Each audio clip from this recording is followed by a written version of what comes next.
Compel कर लेना, cores कर लेना कि वो काम कर ले जो अदरवाइज ही और she would not do. Getting anybody, any state to do what he or she or it would otherwise not. यानी वो काम कर ले जो अदरवाइज वो ना करना चाह रहा. अब उसके दो तरीके, या you persuade them to do something, you convince them to do something, या टू कोअर्स देम. अब कॉर्जन हमें पता है धौंस धमकी को कहते हैं, परसुएड यानी सॉफ्टर साइड पे. तो power is the ability to influence. ले जनाब, ये आ गया हमारे पास. तो जब हम बैलेंस ऑफ पावर की जब बात करेंगे as a term in international relations, it belongs to the realist school of international relations. और रियलिज्म पे हम आगे जाके थोड़ी सी बात करेंगे भी. Balance of power is dealt in two domains, या ग्लोबल या रीजनल. मोस्टली ये रीजनल कॉन्टेक्स्ट में यूज़ होती है. जैसे हम कहें कि South Asian balance of power, Asian balance of power, European balance of power, Eurasian balance of power, ये उन रीजन्स की बात होगी. जब ग्लोबल बैलेंस ऑफ पावर की बात होगी तो दो टॉप की जो एक्टर्स हैं या स्टेट्स हैं उन्हीं की बात होगी, सुपर पावर्स की बात होगी. तो ग्लोबल बैलेंस ऑफ पावर की जब बात होगी तो उसमें हार्डली यूएसए और चाइना ही आते हैं और कोई नहीं आते.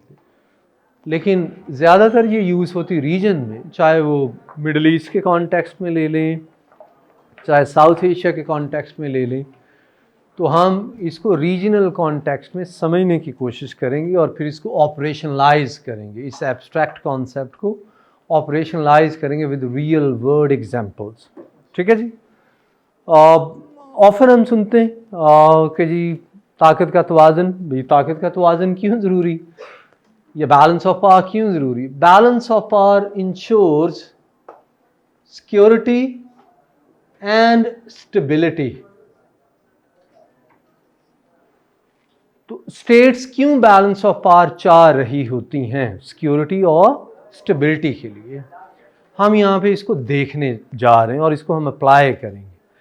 और हम इसको ये भी देखने की कोशिश करेंगे कि जिन रीजन्स में हमें कॉन्फ्लिक्ट या वायलेंस या वॉर्स दिखाई दे रही हैं वहाँ पे यकीनन बैलेंस ऑफ पावर नहीं होगा. मिडल ईस्ट देख लें, बैलेंस ऑफ पावर नहीं होगा. That's why there is war and violence. अब ये डिटर्मिन हमने करना है कि बिटवीन किन किन के ये सारे के सारा हम ये देखने जा रहे हैं.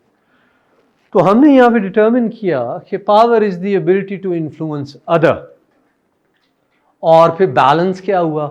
Balance is a fine equilibrium between among states.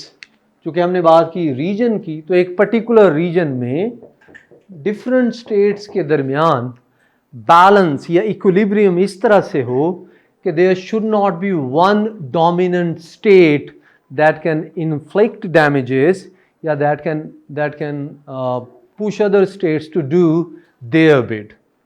ठीक है. तो एक स्टेट डोमिनेटिंग स्टेट नहीं होनी चाहिए किसी भी रीजन में in order to ensure balance of power. क्योंकि ये डिस्ट्रीब्यूशन ऑफ पावर की बात कर रहे होते बैलेंस ऑफ पावर वाले.